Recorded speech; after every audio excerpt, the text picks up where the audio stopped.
So here we see another acceleration problem, again with two objects. What makes this stand out as different than the ones we've seen previously is that now you have acceleration for both. So you have two rugby players facing each other, standing 50 meters apart. Simultaneously, both accelerate towards each other, one accelerating at 1.2 meters per second squared, the other at 1.90 meters per second squared. Like before, we want to know how long it's going to take before they hit each other and what distance they'll cover. So since we have two objects, we still want to have two columns of information. So I'll put one in for player A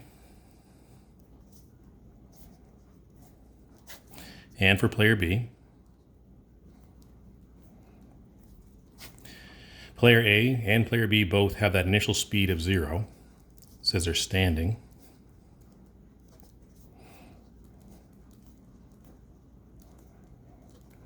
The acceleration of player A, we'll say, is the 1.2 meters per second squared. And I'll call that acceleration A. And then for player B, 1.90 meters per second squared.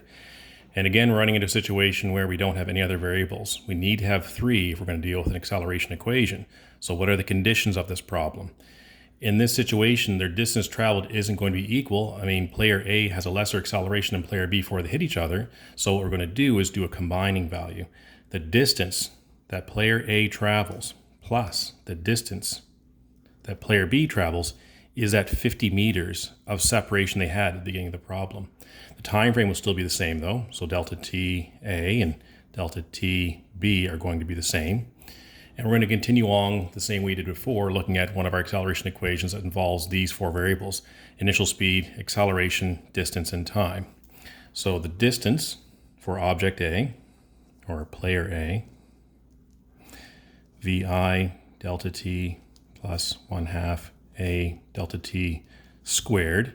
Can do that thing where we remove the VI delta T because the initial speed is 0, so you might as well take it out of the problem to begin with. Same thing with player B. 1/2 A delta T squared, removing that.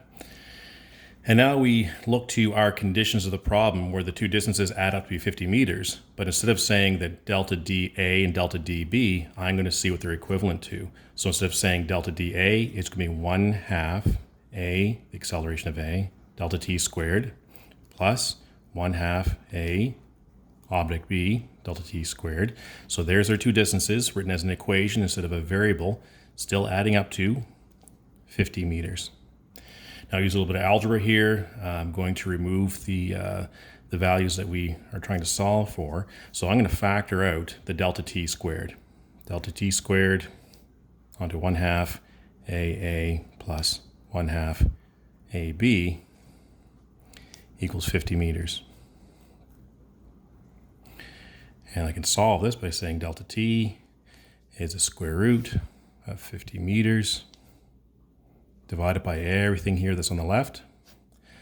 1/2 AA plus 1/2 AB. So now we actually have a solution for time. Now it's a matter of plugging in our values.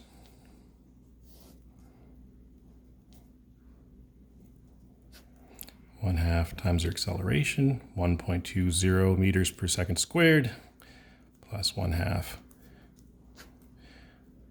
1.90 meters per second squared. And just plug into our calculator. And that's going to spit out a value of 5.679 seconds. Now, if you want to talk about sig figs, we take a look at our initial measurements. We have infinite precision there and just have 3 sig figs here. So I'm going to reduce this down to 5.68 seconds. So there's a time frame for the two runners, the two players here. What we should see, if I plug this time value into either distance equation, when I add them up, they should add up to 50 meters. And let's just confirm that. So the distance player A is going to run, 1/2 AA delta T squared, and 1/2, 1.20 meters per second squared times, I'll put in more sig figs, 5.679 seconds squaring, and that gives me a value of 19.3 meters. And then, running out of space, delta dB, the distance that object B travels, or player B, and 1/2, 1.90 meters per second squared times the running out of space, 79 seconds squared. Yikes. And plugging it in, I get 30.6 meters.